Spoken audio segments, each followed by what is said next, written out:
உந்து மத கடீற்றன் ஓடாத தோள்வலியன் நந்தகோபாலன்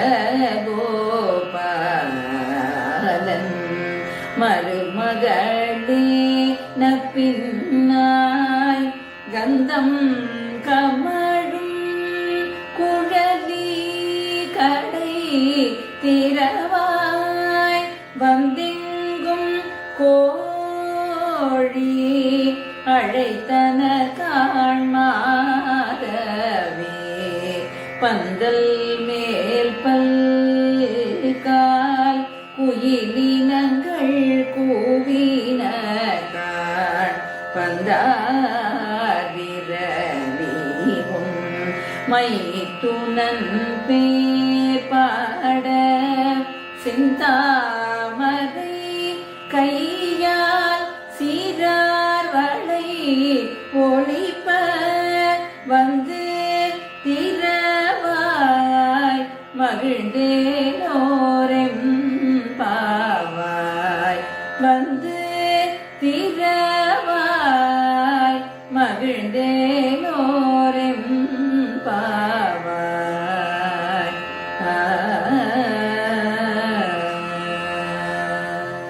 உந்து மதக்களிற்றன் எனத் தொடங்கும் இந்த பாசுரத்தில் ஆண்டாள் கண்ணனின் மனைவியான நப்பின்னையை துயிலெழுப்புவதாக அமைந்துள்ளது. சென்ற பாசுரம் 17வது பாசுரம் அம்பரமே தண்ணீரே என்ற பாசுரத்தில் செம்பொன் கழலணிந்த பலராமரை எழுப்பிய ஆண்டாள் கண்ணன் துயில் கலையாதது கண்டு நப்பின்னை பிராட்டி மூலம் கண்ணனை எழுப்பலாம் என்று நினைக்கிறாள். எனவே நப்பின்னையை துயில் எழுப்புவதாக இந்த பாசுரம் அமைந்துள்ளது. மதநீர் பெருக்கெடுக்கும் வீரமும் உள்ள யானைகளை உடையவனும் போரிலே புறமிதுகிட்டு ஓடாத தோள் வலிமை உடையவனுமாகிய ஆயர்குலத் தலைவன் நந்தகோபனின் மருமகளே நப்பின்னை பிராட்டியே, நறுமணம் வீசுகின்ற கூந்தலை உடையவளே, துயில் எழுவாயாக. உன் வாசல் கதவை திறப்பாயாக. பொழுது புலர்ந்து விட்டது பார்.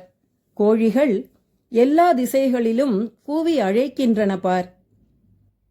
அழகிய பூக்களை உடைய குறுக்கத்தி கொடியினாலான பந்தலின் மீது அமர்ந்து குயில் கூட்டங்கள் பலமுறை கூவுகின்றன பார். துயிலெழு பெண்ணே. கண்ணனுடன் விளையாடிக் கொண்டிருந்த பந்தை உன் கைகளில் வைத்திருக்கிறாயே. நாங்கள் உன் மைத்துனன் கண்ணனிடம் அவன் நாமங்களைச் சொல்லி அவன் புகழை பாடி மார்கழி நோன்பிற்கு பறை பெற்று கொள்ள வந்திருக்கிறோம். இனிமையான ஒலியை எழுப்பும் வளைகளை அணிந்த செந்தாமரை போன்ற கைகளை உடைய நப்பின்னையே, நீ உன் வாசல் கதவை திறப்பாயாக என்று ஆண்டாள் கூறுகிறாள்.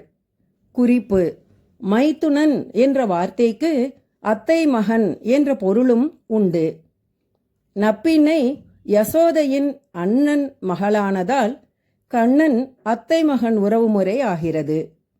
ஓம் நமோ நாராயணாய.